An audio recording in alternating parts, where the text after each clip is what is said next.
Assalamualaikum warahmatullahi wabarakatuh. Bertemu kembali bersama kami, tim Laboratorium Kimia Organik, Fakultas Saintek UIN Sunan Kalijaga, Yogyakarta, dalam praktikum mekanisme reaksi organik. Pada kesempatan kali ini, kita akan mempraktekkan percobaan dengan judul sintesis kloroform.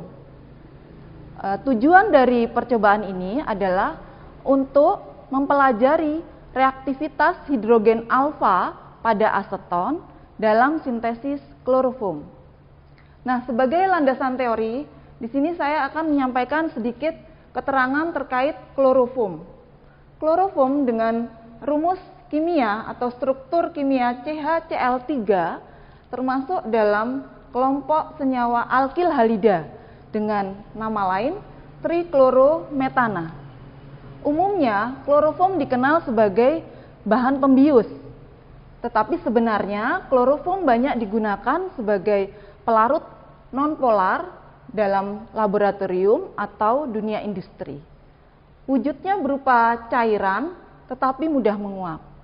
Nah, kloroform ini dapat kita sintesis dari bahan dasar aseton dan kaporit.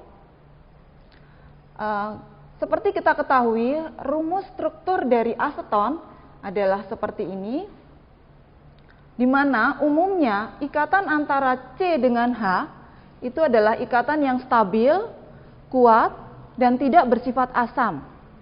Akan tetapi, jika karbon berada di posisi alfa, maka hidrogen alfanya dapat bersifat asam. Hal ini dikarenakan karena dua hal. Yang pertama, karbon alfa berdekatan dengan satu atau lebih karbon yang positif sebagian, sehingga C alfa ikut mengambil sebagian muatan positif akibat efek induksi.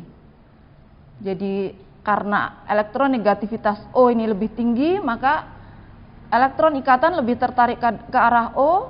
Dengan demikian, ikatan antara C dengan H menjadi dilemahkan. Nah, yang kedua, anion yang terbentuk setelah H alfa ini lepas, yaitu ion enolat ini, itu dapat mengalami resonansi. Nah, stabilitas resonansi inilah yang mendorong pembentukannya sehingga muatan negatif tidak hanya diemban oleh karbon alfa, tetapi dapat disebar ke O gugus karbonnya. Untuk lebih memperjelas bagaimana reaksi yang terjadi, mari kita ikuti percobaan praktikum berikut ini. Alat dan bahan yang diperlukan dalam praktikum kali ini yaitu seperangkat alat gelas seperti Erlenmeyer, gelas beker, lumpang porselin, kemudian seperangkat alat destilasi. Sementara untuk bahan yang diperlukan yaitu kaporit, aseton, CaCl2 anhidrat, dan NaOH. Adapun prosedur per praktikumnya yaitu sebanyak 25 gram kaporit dihaluskan menggunakan lumpang porselin dengan penambahan aquades sedikit demi sedikit, sehingga nanti dihasilkan bubur kaporit. Setelah halus, bubur kaporit dituangkan ke dalam labu destilasi atau labu leher 3. Sementara itu, di labu penampung atau gelas Erlenmeyer penampung destilasi ini sudah ditambahkan aquades, melarutkan kloroform yang nanti terbentuk, karena kloroform ini meskipun dalam wujud cair tetapi mudah menguap, sehingga perlu kita larutkan dalam air. Selanjutnya kita pasang termometer untuk memantau suhu ketika nanti dipanaskan. Suhu kita set pada 60 derajat Celcius. Selanjutnya kita siapkan 6,5 gram aseton yang kita tuangkan ke dalam corong pisah Dan selanjutnya nanti akan diteteskan, aseton ini diteteskan ke dalam labu destilasi secara bertetes-tetes. Setelah kloroform tidak menetes lagi, maka kloroform dapat dipisahkan dari aqueous dengan menggunakan corong pisah.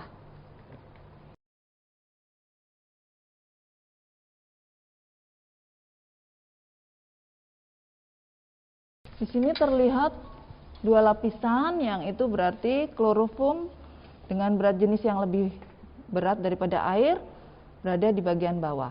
Nah, setelah ini bisa kita pisahkan.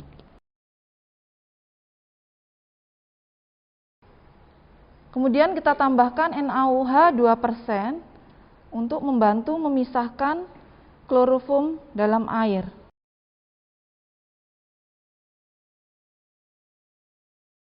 Inilah kloroform yang sudah kita dapatkan dari hasil sintesis tadi. Untuk memastikan bahwa sudah tidak ada air lagi yang tercampur dalam kloroform, maka dapat kita tambahkan CaCl2 anhidrat.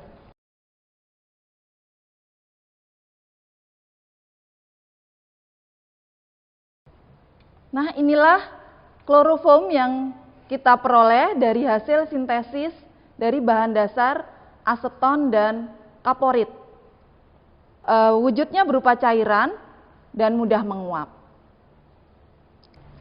Ya, demikian tadi serangkaian praktikum yang sudah kita lalui dalam sintesis kloroform. Untuk bahan pembuatan laporan praktikumnya, maka mahasiswa perlu menuliskan mekanisme reaksi yang terjadi selama proses reaksi. Yang perlu diperhatikan, di sini kaporit sebagai salah satu bahan tadi yang kita gunakan, dengan rumus kimia CaOCl2, ketika tadi dilarutkan dengan air membentuk bubur kaporit, dia akan berubah menjadi CaOH2 dan Cl2, gas Cl2. Nah, basa CaOH2 inilah yang digunakan untuk merebut H-alfa dari aseton. Sehingga enolat yang terbentuk, yaitu ion enolat dari aseton ini, yang nanti akan menyerang Cl plus dari gas Cl2. Sehingga demikian seterusnya, sehingga nanti akan terbentuk CH-Cl3 sebagai produk kloroform. Semoga praktikum dalam pembuatan video kali ini dapat membantu pemahaman mahasiswa dalam memahami mekanisme reaksi yang terjadi. Jangan lupa, laporan praktikum tetap Anda buat sesuai dengan aturan dan petunjuk yang ada dalam buku pedoman praktikum mekanisme reaksi organik. Semoga bermanfaat. Wassalamualaikum warahmatullahi wabarakatuh.